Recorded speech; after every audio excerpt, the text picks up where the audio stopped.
Hello, everyone. This is our psychology study group. Tonight, we are going to do complex archetypes, and I would like to hand it over now to Anaí. Thank you, Fabrício. Hello, everyone. So I'll just, it's a very interesting topic, and we have lots of examples. So I'll just go ahead, okay? And we'll see if we have some time for discussion or questions later on. Just share my screen with you.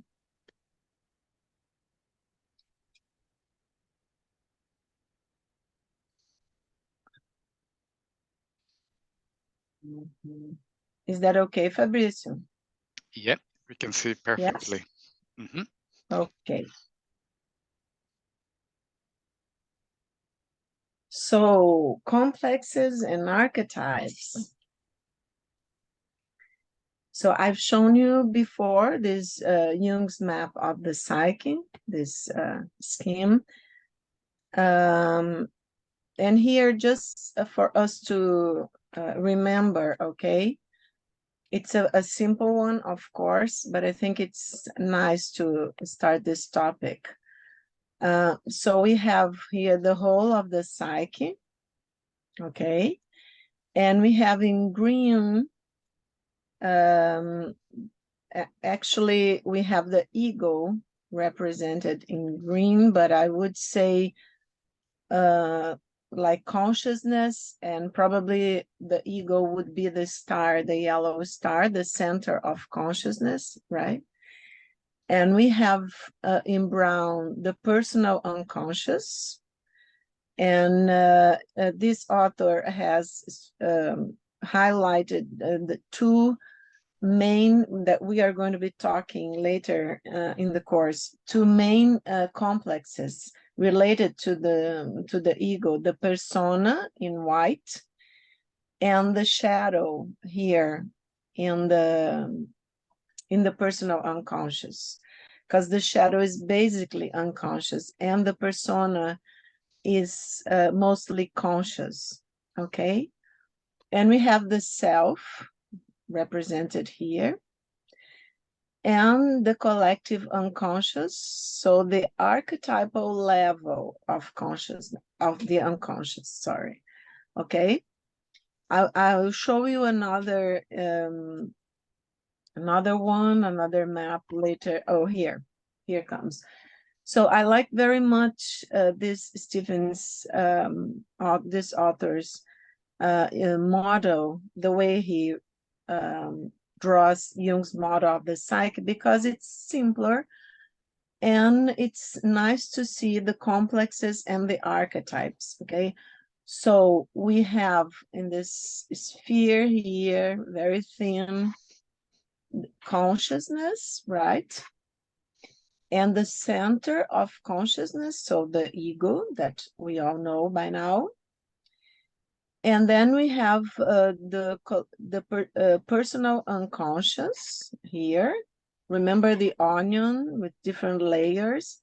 So we have the personal unconscious with the complexes, the C for complexes, okay, represented. Then you can notice that the complexes are in the personal unconscious. And we have here in the center, in the center, the A for archetypes, okay, and you can see that they are in the collective unconscious, okay. Of course, the only problem with this drawing, this model, the way it's represented, is that the collective unconscious looks like it's smaller than the personal unconscious, which is exactly the opposite. But it's just for us to have an idea. And actually, remember, everyone, that there is no actual separation between all these layers. They are all interconnected.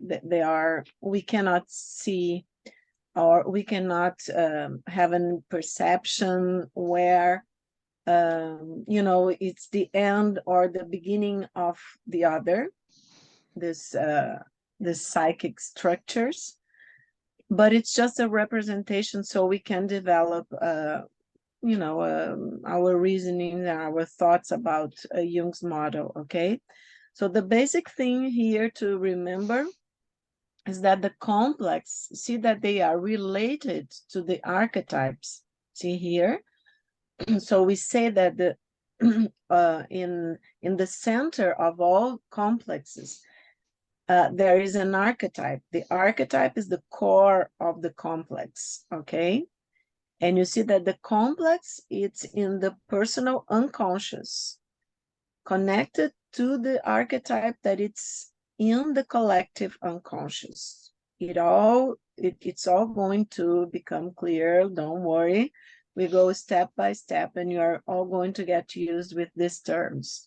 But just so that we can, have an idea of what Jung was talking about. And the last thing that I want you to notice is that the ego is connected to the self. We haven't even exactly seen the self. We're going to be studying in some classes ahead of this one.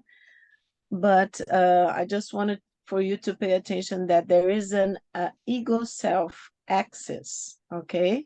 This line here represents the ego self axis. They are closely related, deeply related, and we are going to understand all of this in the next classes. So this is the word association test, okay? So Jung, it's an example. So Jung was, remember that when we talk about Jung's life, he was working in the beginning of the 20th century, until 1908.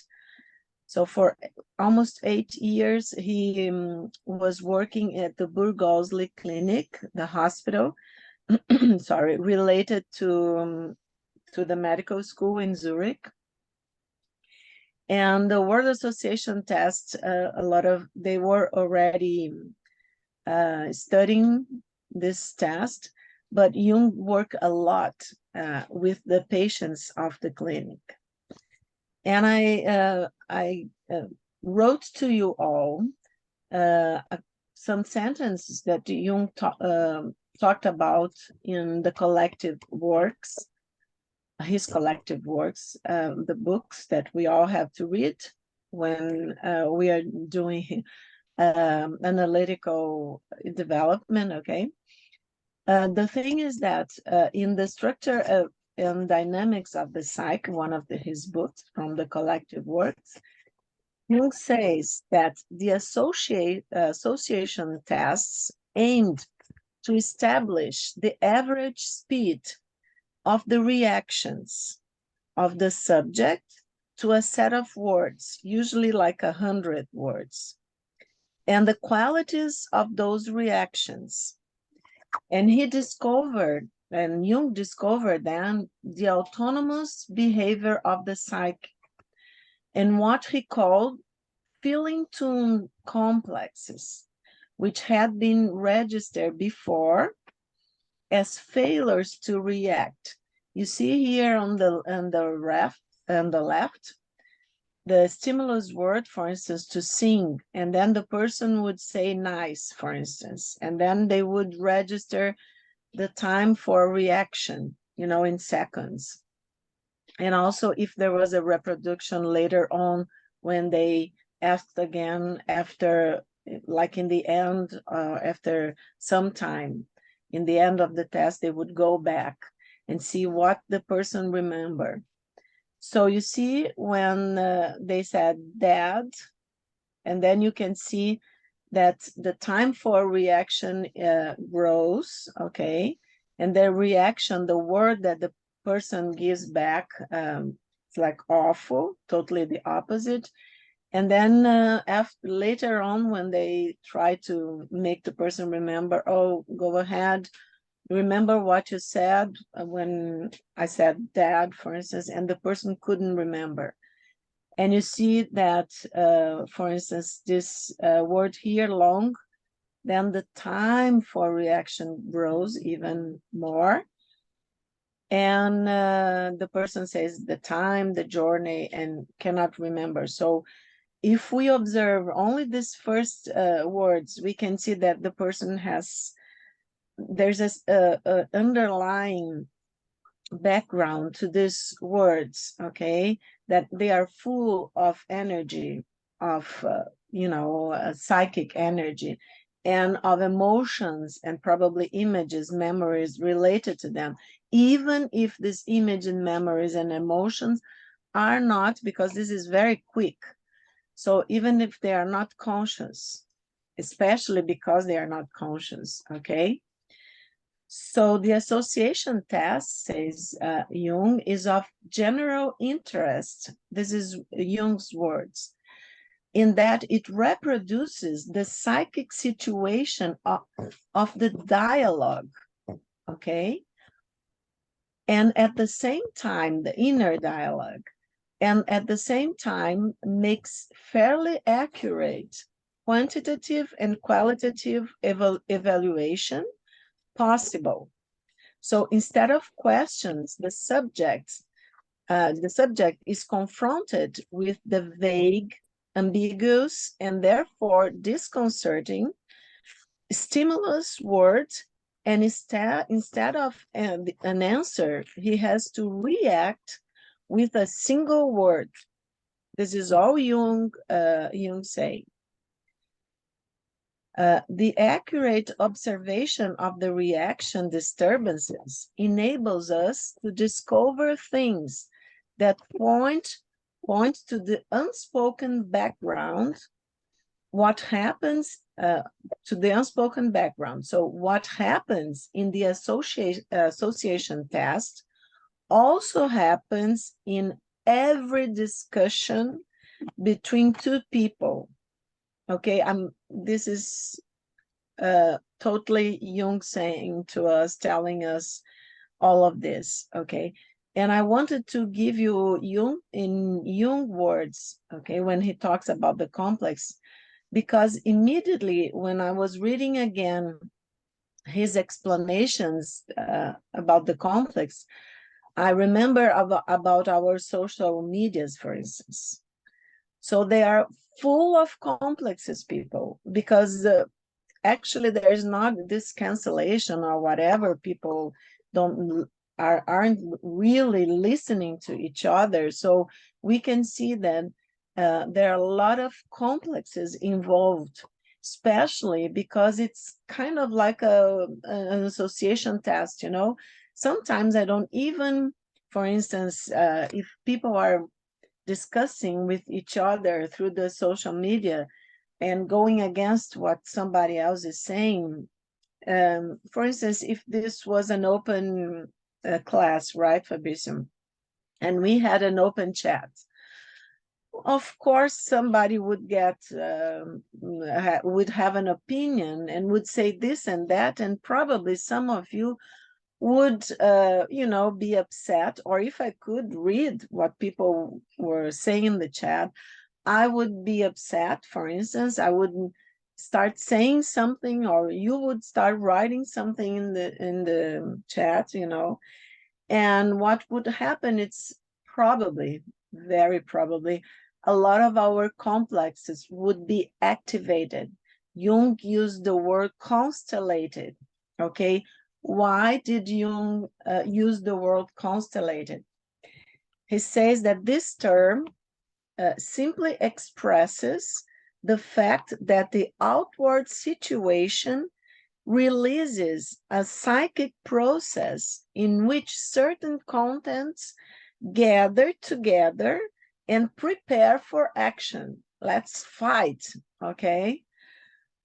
When we say that a person is constellated, and a lot of persons are constellated in the social medias, we mean that she has taken up a position from which she can be expected to react in a quite different way, okay, that the person would do usually. The constellation is an automatic process which happens involuntarily and which no one can stop of his own accord. We lose control. We can think, remember the mechanism of defense that we talked about last class, okay?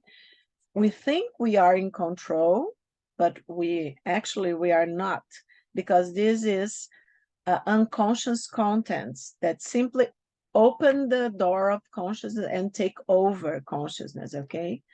So the constellated contents are definite complexes possessing their own specific energy. That's why we are going to see some more definitions of the complexes. So that's why when there is a constellation of complexes, the discussion loses its objective character, according to Jung, and its real purpose. You see how awful, all this discussion in the social medias are, because the objective character and the real purpose are totally lost to the complexes. Since the constellated complex frustrates the intentions of the speakers and may even put answers into their mouths, which they can no longer remember afterwards. So even in WhatsApp, for instance, the WhatsApp, okay, we know everybody supposedly in a group. In our group here, we don't know everybody, right, Fabrizio? But if the WhatsApp would, was open and we knew everybody, we could meet in person and we knew each other, even in this way, if we started a discussion or somebody would say, even with the emojis and the smiling faces or the sad faces, doesn't matter, people. We are talking about unconscious contents. So if, for instance, somebody would say something like, another person would be in automatic response, even if the person, especially because the person is not attentive to her own psychic process, right? We are answering and talking really quickly.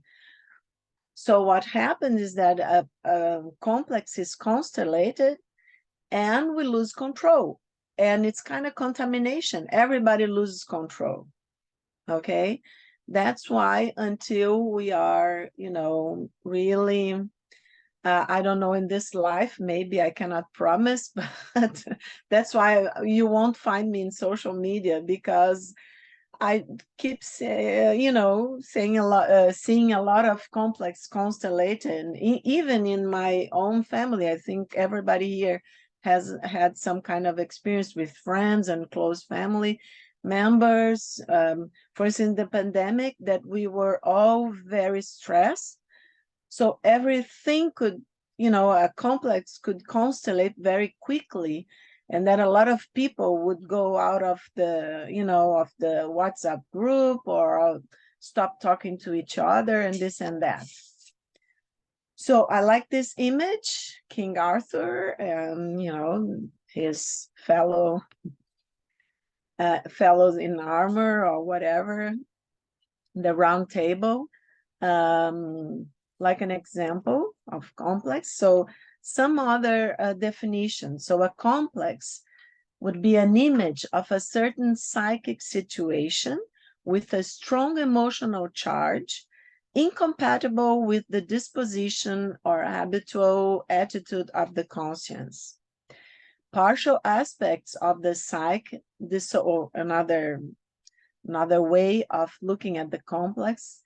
So partial aspects of the psyche dissociated due to trauma or emotional shock, One of the most frequent causes, according to Jung, for this to occur is a moral conflict, but we are talking of inner, not, outer, not the cultural, moral, or whatever, but something deep inside the person.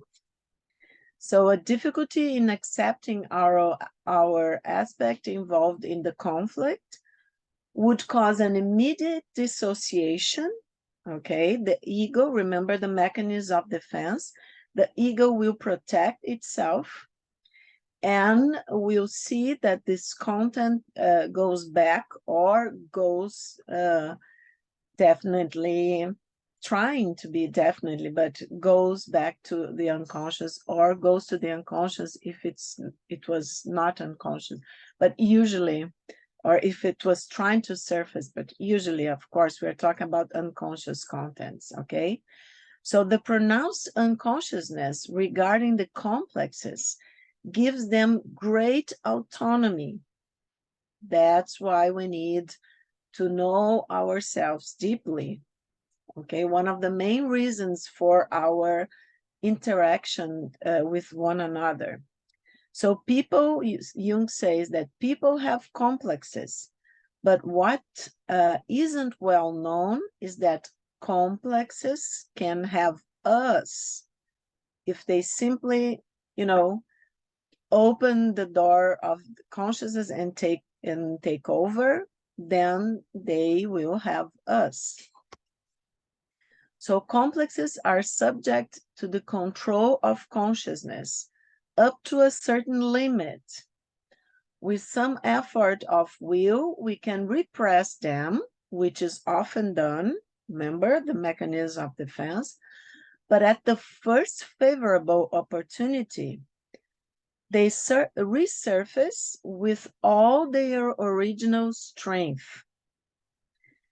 Thus, an active complex puts us for a time in a state of non-freedom, of obsessive thoughts and compulsive actions. Okay, that's why I thought of the Hitchcock's movie called Marnie, that it's not a spoiler because it has decades old, okay, with Tippi Hedren and Sean Connery, that you can, people that haven't watched yet can find easily. And actually, she looks like a very nice young lady, but through the movie, here appears, this is also Marnie, under the name of the movie, with the black hair, okay? So she changed the color of the hair constantly because she robs her employers. And but she has actually, it's not much of a consciousness of what she's doing. Remember here, complexes are subject to the control of consciousness up to a certain limit, okay? So she has a certain consciousness because she changed her name going from a job to the other, and she knows what she has done, kind of. She tries, remember rationalization, one of the most dangerous mechanisms of defense, as Joanna tells us, because it makes us, go very far from our own truth and from the possibility to look at our shadows and problems, okay? So actually, Marnie rationalizes all her behavior and denies a lot of stuff, that she has problems, that she has any childhood trauma, which is, of course, she has. She just can't remember. And the thing is that she can't stand the color red. And we are going to see in the movie why she can't stand. And it's all because of her childhood trauma. And the mother was also involved. The mother that is very cold and very always apart from Marnie. And then when she goes and get this job with Sean Connery in his company, she ends up marrying the guy. I'm not going to tell everything in case some of you haven't seen it. But actually he helps her to heal. But he helps because, of course, he has his own complexes, right? Everybody in the movie has a lot of complexes and are not aware of them. But actually, it's a process of healing that the couple have. He supposedly being the healthier one, but of course not, because otherwise he wouldn't be so attracted to her.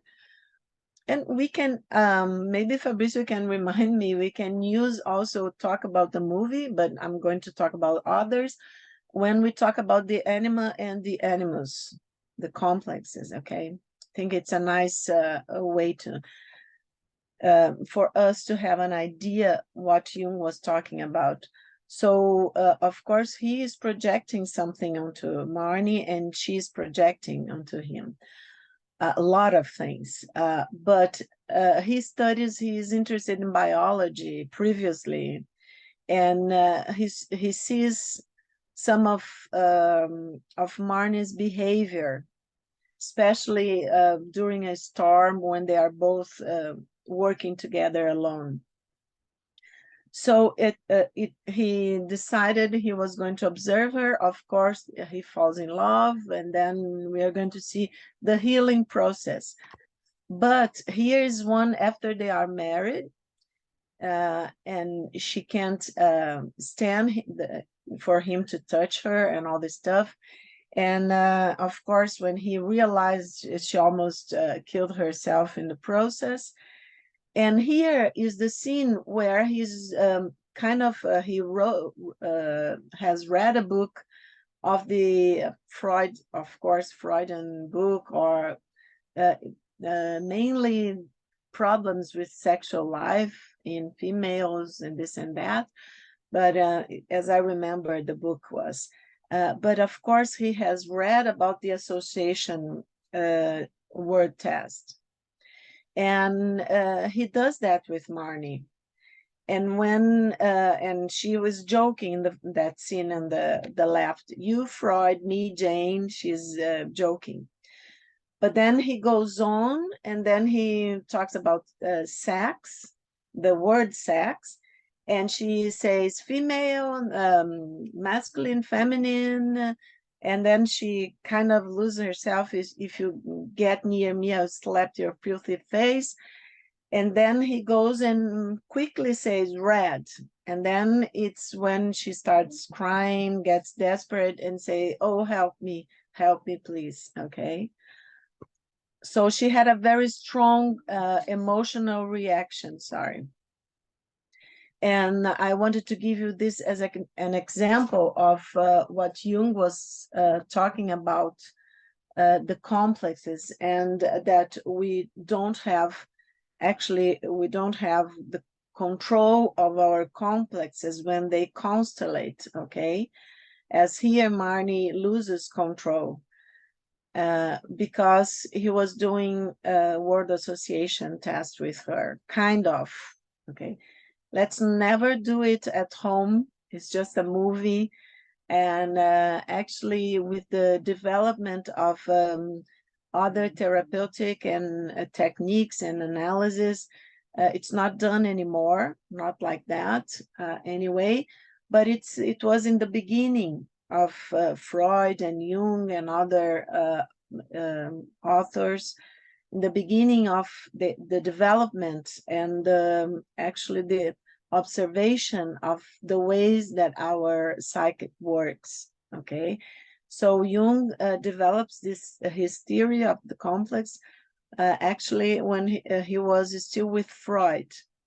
So for Freud, that was great because Freud agreed totally. And actually, he had been studying and teaching this up to this point, okay? And of course, Freud's focus was on, the father complex, the mother complex, and the child, the Oedipus complex and the Electra complex in women. But Jung went further because Jung sees that the complexes are actually a lot of complexes are organized. I got you another definition. So they are organized set of memories, associations, fantasies, expectations, and behavior patterns or tendencies around a core element, which is accompanied by strong emotions. This, I thought this definition was a little easier for someone that has not had contact with Jung's terms, okay? So now we go to the core of the complexes. The objective psyche, or the depth of the soul, where we all know is the collective unconscious. So we leave Sir Arthur and his knights, and we go to the planets because Jung said that the collective unconscious is a dimension of unknown proportions, dimensions, okay? And so for him, sorry, the archetypes, just move here a little bit. The archetypes, so are psychic structures common to all of us that together constitute the archaic heritage of humanity in the depth of our souls. So they initiate neuropsychic. They are neuropsychic centers that have the capacity. That initiate word is typed wrong. Just forget the initiate in the beginning. So they are neuropsychic centers. Why neuropsychic? Because they are from the psychic, they are in the middle of the psychic dimensions, okay? That there is no material, the psychic dimension is not material, but they connect the psychic dimension with our body, our brain, with our neurological system. So one of the ways to define archetypes is that they are neuropsychic centers that have the capacity to initiate, control, and mediate the common behavioral characteristics and typical experiences of all human beings, all of us. We are talking about the depths of the soul, where we are all really one, okay? All brothers and sisters, all coming from the same source. So the individual psyche is not just a product of personal experience. It also involves this transpersonal dimension, which manifests itself in universal patterns and images, such as can be found in all mythologies and religions of the world. You see, our differences are only cultural, and our differences are conditioned to where we were born, some characteristics of our bodies, the skin and whatever, other characteristics, and cultural because of being born in different cultures. But in the depths of our souls, there are universal patterns and images that can be found in all mythologies and religions of the world. In this dimension, there is no sense of feeling disconnected to each other. there would be no bullying. I mean, you know, there would be no reason for discussion because we are deeply connected to each other. So in the book Reflecting the Soul, the word archetype, the authors say, means an original model, a kind of matrix of human behavior. Archetypes are primordial and structural elements of our psyche. They manifest themselves on a personal level through complexes. Every complex has an archetype as its core, as we were talking about. So they manifest themselves on a personal level through complexes and collectively through cultural and characteristics. Okay? So that's what I was talking about.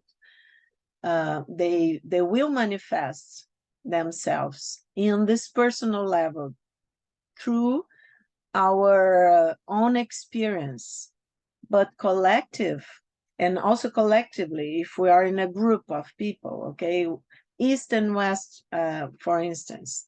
So we have different ways of thinking. This is a wonderful class that Joanna makes all her teachers study, that we have to talk about, and we talk about Jung also, the way that the West and the East, parts of the world think, but this is for later on. So we have collectively, in small groups, differences, but in a deeper level, the heritage is, all of us. It's for, humankind.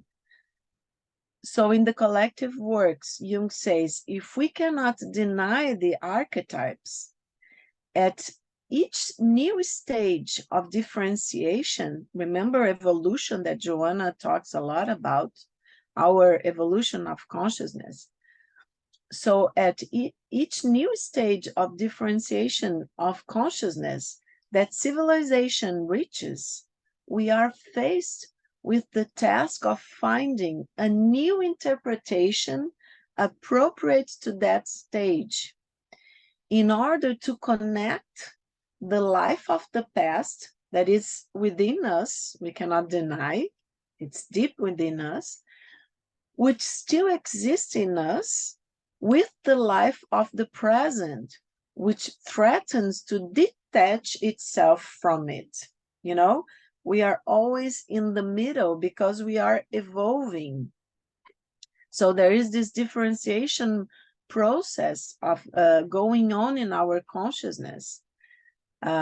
See that I told you to read Modern Man in Search of a Soul, and Lionel Corbett said it's a great book. So there Jung talks about this. And we are faced with this task of finding a new interpretation appropriate to this new stage that we find ourselves in the present moment. Always, man, women, humankind finds always itself in a certain moment of our evolutionary process. And we all have to connect the life of the past with the life of the present. So the archetypes, little by little, are of course expanding, if we could say, are evolving as we are evolving, okay? So I thought that this movie would be a great example. It's a Winter's Tale. It's an American movie based in a novel by Mark Halperin from 1983. I know that Shakespeare has Winter Tale play, but it's not the same, as far as I know. So in this movie, there are lots of archetypal images, because the guy is an orphan here, Colin Farrell, okay? He is Peter, I think it's his name in the movie. And he's an orphan that grows up in, I think it's the 19th century in New York, Manhattan. And this guy here in the left raised him, okay? But he's the bad guy, let's say. So it's all about, and he's in the black horse, if you could say. So we have here an image, lots of dualities, we could say, but we have the white horse, we have the black horse, so we have the good and evil, okay? We have the light and dark, we have angels and demons, we have all these archetypal issues, okay, that it's they are timeless, and they are, you know, they happen out of space and time to all of us in our evolutionary process, okay? And we also have, okay, this is the main actress, Jessica Findlay, I think it's her name, the actress. And so it's Beverly, it's her name. So for instance, an archetypal content, of course, love is an archetype that it's within all of us, okay? It will express itself in our lives in different manners. Again, according to our level of consciousness, our particular level of consciousness about what's love for me, about, you know, the culture that the family issues that I have, the culture that I have been born in. But we all have, okay, images and thoughts, emotions connected to this word love, for instance. So love is a way of evolution, for instance, is an issue. We all know that love leads us to someplace. Okay, if I am a very jealous person, for instance, then love will manifest in my life as a complex, related to a complex, for instance, the loving energy will manifest in my life as an energy of a complex. Maybe it's from my inner child. Maybe I have a very problematic Electra complex, to talk about a complex that Freud describes. Maybe I have some kind of problem in this area, and or maybe I have a very bad or difficult mother complex. And then love will, or that, for instance, I could have an experience in my family, early family, or where my mother, for instance, I watched my mother fighting my father, for instance, just an example that occurred to me, because of jealousy, okay? And this could get attached to my mother complex, this experience of jealousy, of a partnership where I'm always doubtful of my partner, for instance. And then I grow up not actually not aware of the intensity of this. And actually, if culture says it's okay to be jealous because then you are strong and you are going to fight, for instance, for the person that you love, then I won't even pay attention. I will think that it's all right for me to be jealous, you know. But then I get in a partnership, and then I get jealous, really jealous at some point of my partner, and I lose control. And then I fight and I say things that I regret later on. And I think, how could I have said this? That doesn't make sense.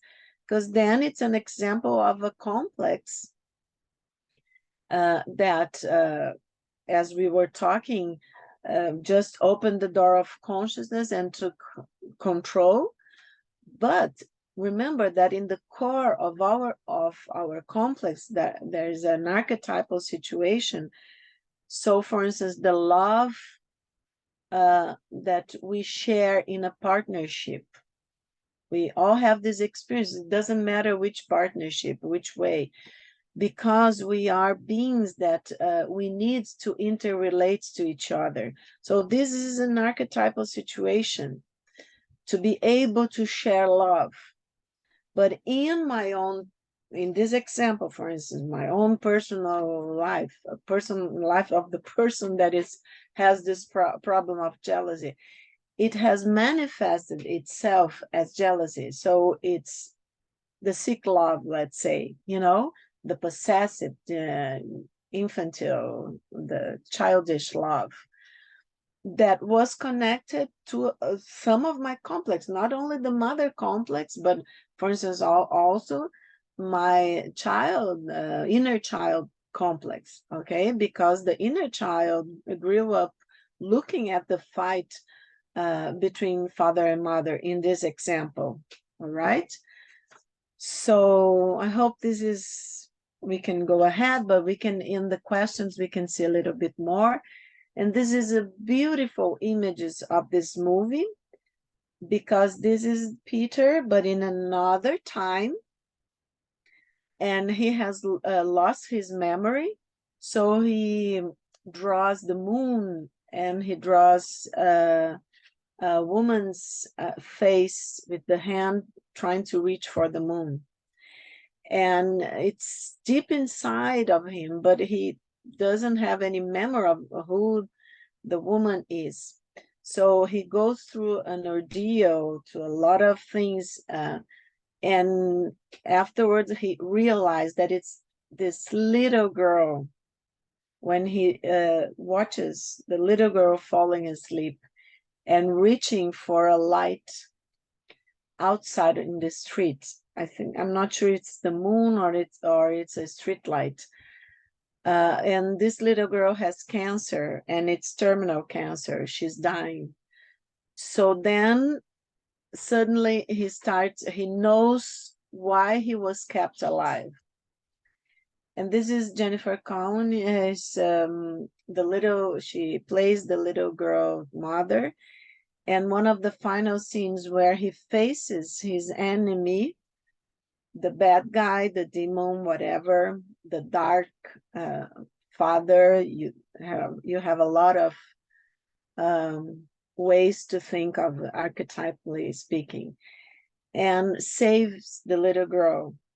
Okay, so I brought to you in the end of the movie, there is this beautiful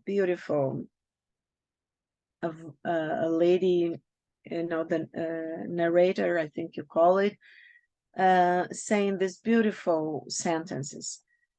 What if we are all unique and the universe loves us all equally? So much so that it bends over backwards across the centuries for each and every one of us. And sometimes we are just lucky enough to see it. No life is more important than another, and nothing has been without purpose. Nothing. What if we are all part of a great pattern that we may someday understand? And one day, when we alone are capable of doing what we were supposed to do by ourselves, we get to rise up and reunite with those we have loved the most, forever embraced. I think it's so beautiful. And I think it's a very, I don't know how the critics could not, you know, pay attention to that, but well, anyway, it's our collective, suffering collective, unconscious. But anyway, it's all in here, our evolution, the understanding that we are all deeply connected in a way that our small consciousness can't even understand. But that and there is that we are all part of a great pattern that we may someday understand. And one day when we alone, so Jung talks about our own myth, personal myth, our sacred story, okay? So when we alone are capable of doing what we were supposed to do by ourselves, then we get to rise up and reunite with those we have loved the most, forever embraced. So our mind, we are heading to the end, but I want to explain a little more about the archetypes. Our mind is guided by a system of forms, the archetypes, which are powerful even if they don't carry mass, and which are real even if invisible, because they are, from the psych dimension. So archetypes are transpersonal ordering principles in the psyche, according to Jung. They are natural constants, pre-existing, self-organizing forces within the psyche whose origin is unknown. We don't know the origin. So the archetypes exist in a psychic system, as we have seen previously, of a collective, universal, and impersonal nature. The autonomous, or what Jung called the objective psyche. Objective because it's there that we are what we really are, okay? The subjective psyche would be the personality, how we understand each other here in this life, how we define ourselves, okay? So that would be the subjective and perceive ourselves, subjective psyche. And the objective psyche would be the autonomous level, or the psyche, or the collective unconscious. It's all the same, okay, people? So from this system, invisible forms can appear in our minds and guide our imagination, perception, and thought, as it happened to Peter, for instance. He had an archetypal vision in the present of the movie, not in the past. The movie happens in two timelines. And he draws, obsessively, the woman, the face of the woman trying to reach for the moon. So that was an archetypal image, of course, also from death and rebirth. These are archetypal issues, okay, within our psyche. Dying, we all know that we are going to die. We are deep in our psyche, we have a knowledge of what is dying. And we also know what rebirth is. Actually, we are having this sacred holiday, I think, all over the world about the rebirth of Jesus, right? So this is an archetypal situation that it's, as we said previously, that, for instance, consciousness is always being born from the unconscious, okay? As we talked previously when we were talking about consciousness and the unconscious. So these are archetypal themes, images, okay, that are deep within our psyche. So from this system, invisible forms can appear in our minds and guide our imagination, perception, and thought. For Joanna now, the remarkable observation and decoding of archetypes elucidate a significant number of conflicts and phenomena that occur in the conduct of human beings, with these psychological roots being planted in the individual unconscious by the inheritance stratified in the collective. Okay. See, people, Joanna is going even further than Jung. That's because it's so wonderful. We are so grateful for this beautiful light teacher. She's going further, even further. Jung was considered still for a lot of psychologists and psychiatrists that are materialistic as a new age, whatever, and in a very bad way. They call a mystical person because they can't understand what Jung is talking about. Imagine Joanna. So we need to study a lot. So imagine all these people trying to understand what Joanna is talking about. That's why we have to study all of these authors, and we have to understand, because Joanna is trying to connect us, to connect all this knowledge together with Spiritist psychology, so that we can have further understanding of ourselves, actually. Where do we come from to where we are heading? What are we doing here? Okay.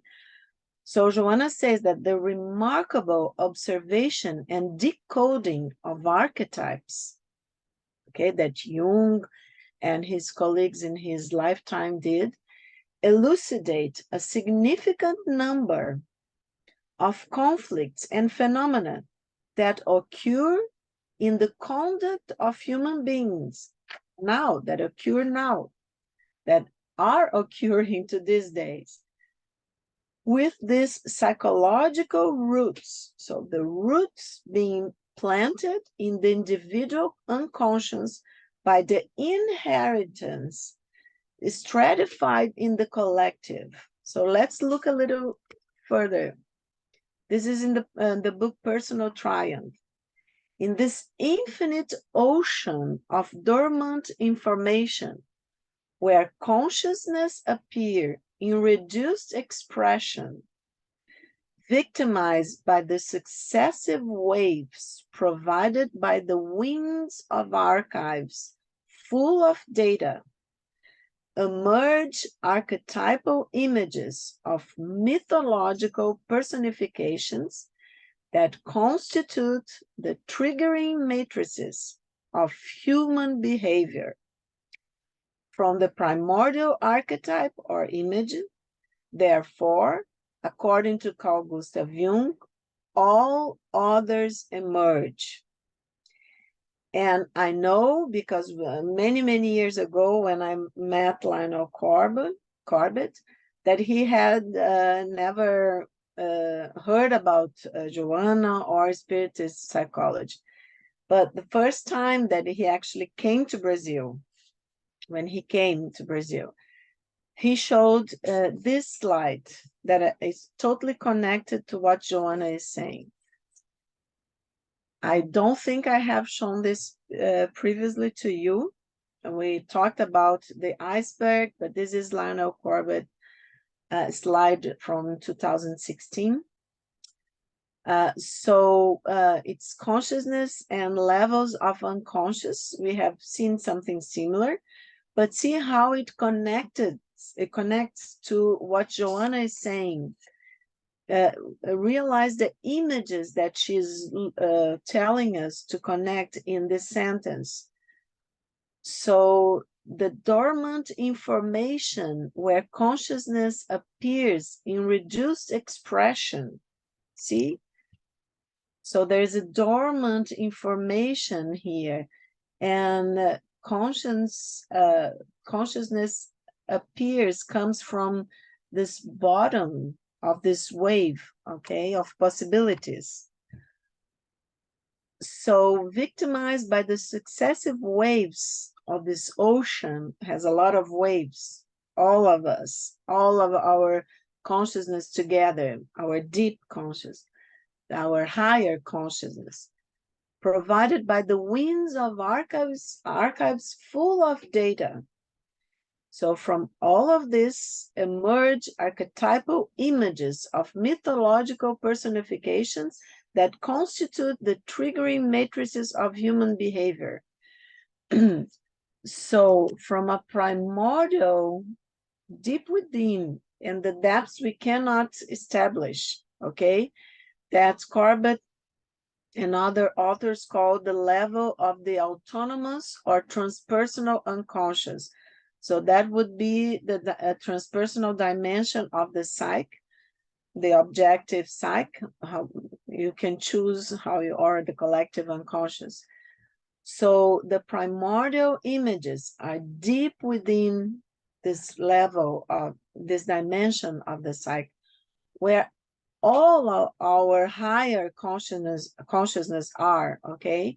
And deep from this bottom, okay, emerge, you see, like a wave going up, up, so emerge our personal, our personal, let's say, combination of archetypes that will lead our existence of the existence of this personality, okay?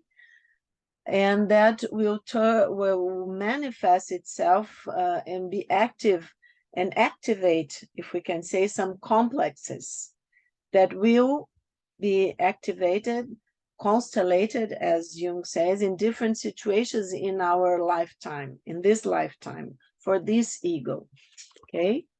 So this is another slide, Lionel Corbett's slide, that many individuals, they are interreaction, they are interreaction, and they are interacting deep within the transpersonal psyche.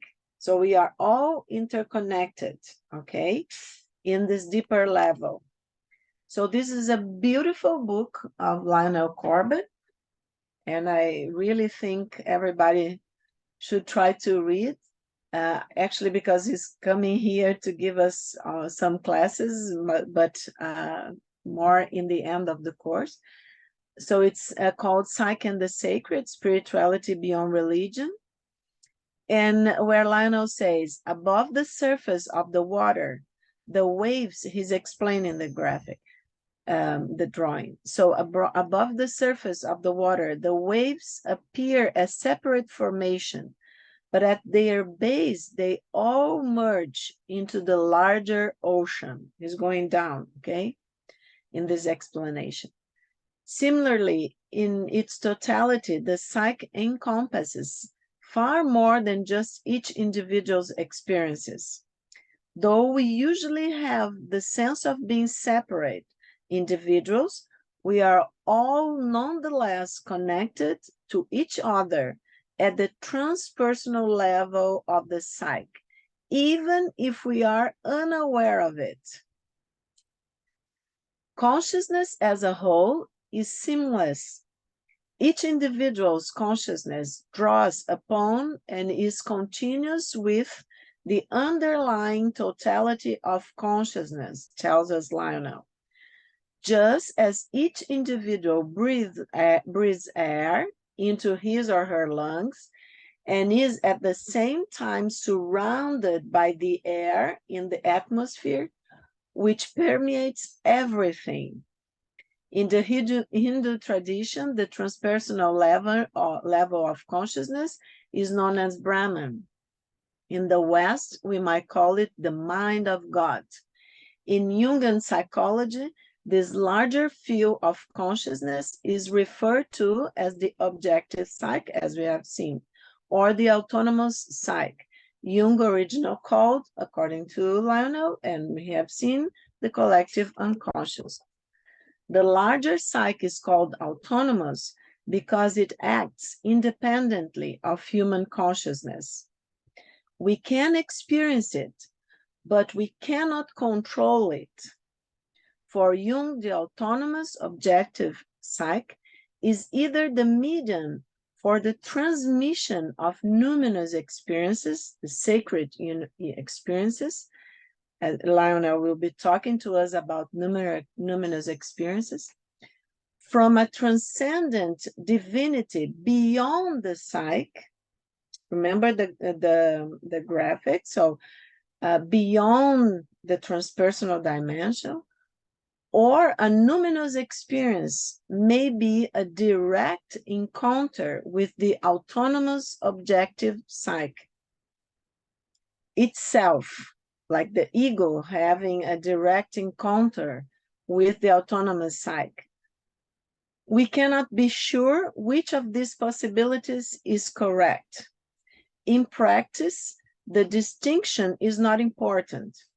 When we have a numinous experience, as an experience of the sacred, we feel as if we are being addressed by a consciousness that is different from our own. At a deeper level, however, just as the wave is part of the ocean, the experiencing ego is not really separate from the larger consciousness. The separation is only for us to have an understanding, but everything, as I told you in the beginning, is connected and we cannot actually separate from one another. We can observe the facts, as Jung says, but and describe and deal with them, the psychic facts, but we cannot actually separate and look in the microscope or whatever.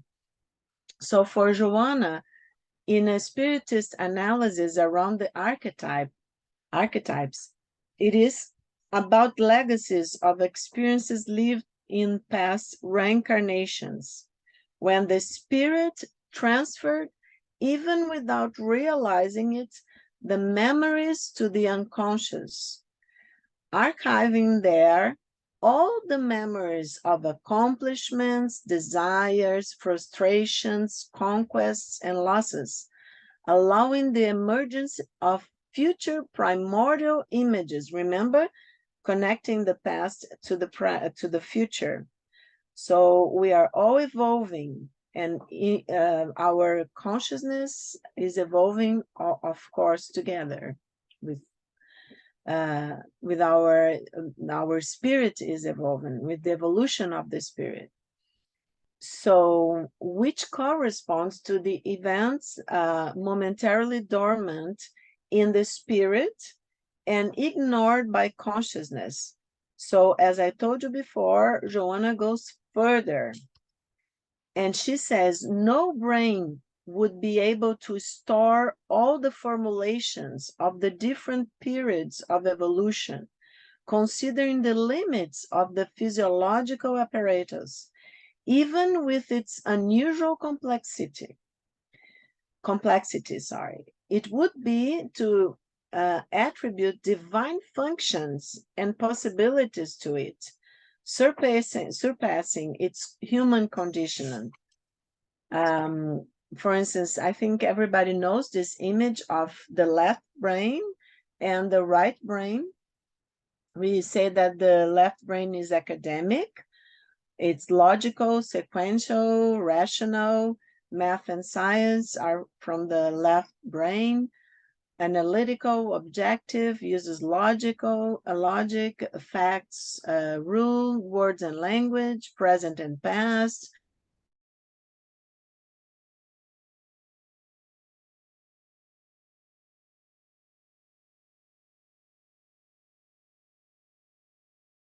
Before, when Fabrizio has the recording, and the right brain, so it's creative.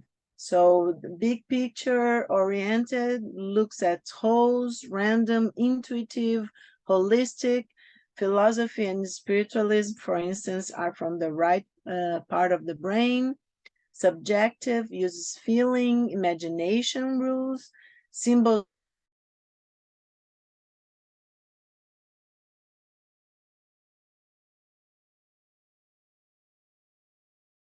possibilities, spatial perceptions.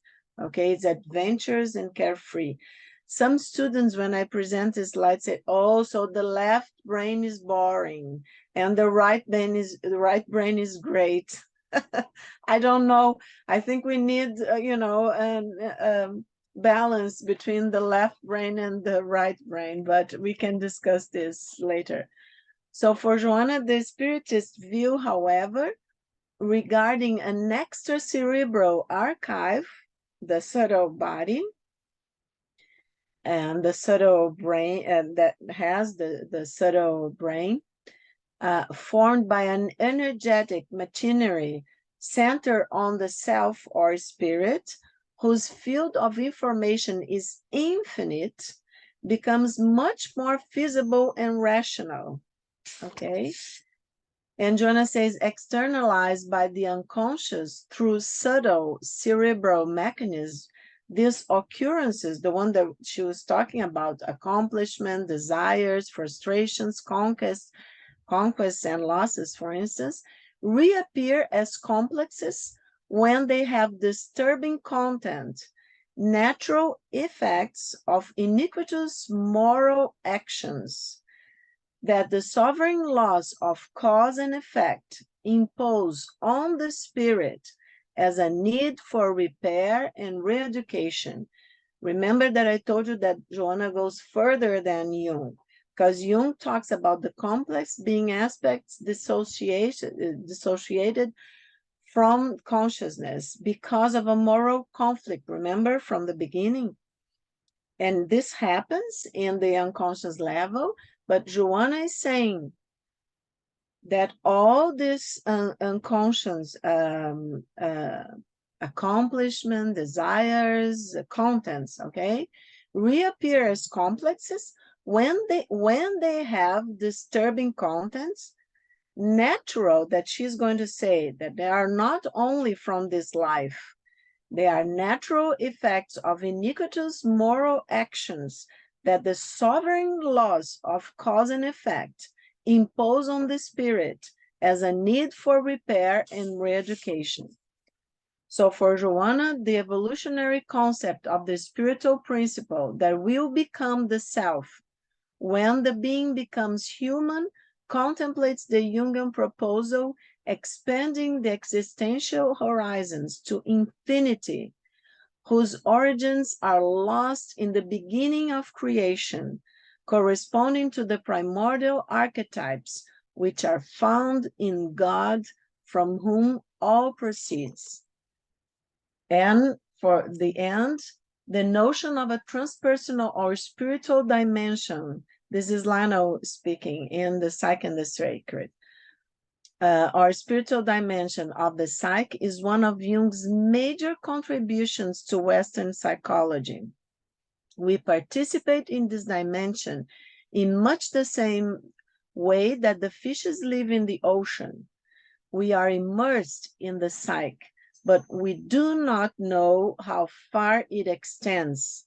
He's saying, and he has never read Joanna, people. Okay, he's saying the same thing. As far as we know, the transpersonal psyche may permeate the entire world of nature and even the entire cosmos. So I brought this image for the final. For Joanna, however, the uninterrupted growth of consciousness that comes from the most primary forms in which the psyche was embryonic, in deep sleep, unconscious of itself and everything around it, carries from one to another expression of life the ancestral legacies that come to constitute its immense heritage, to be decoded when in its humanity the spirit reaches the noble level of full consciousness, a step that will raise it to angelitude, which will lead it to the world of the initial light, from where the uncreated removes the constitutive elements of the universe, generating everything. I think it's a wonderful, wonderful sentence, Joanna's sentence that, summarize everything. And just, I want to acclimate you with the synchronicities that happen in all these Joanna classes. I took this picture from a garden up our hills. The city is called Gramado, here in the very south of Brazil. And there's this butterfly in the middle. So it's a garden. And when I was just translating for you all Joanna's sentences, it came in my mind, this picture. And I love this guy. He's one of our dearest poets here in Porto Alegre, in the south of Brazil, of course, in Brazilian culture. And this is Mário Quintana saying, the secret is not to run after the butterflies. It's to take care of the garden so that they come to you. I know that a lot of authors have said something similar, but Mario Quintana was born in the beginning of the 20th century, and he has been dead for many decades. But his spirit was able to cut an archetype situation of us as taking care of our inner garden and being able to call the butterflies. And the butterfly is an archetypal image for the development of the soul. Thank you so much. And let's go to the questions to the people that will be around. And bye-bye to everybody who is at home.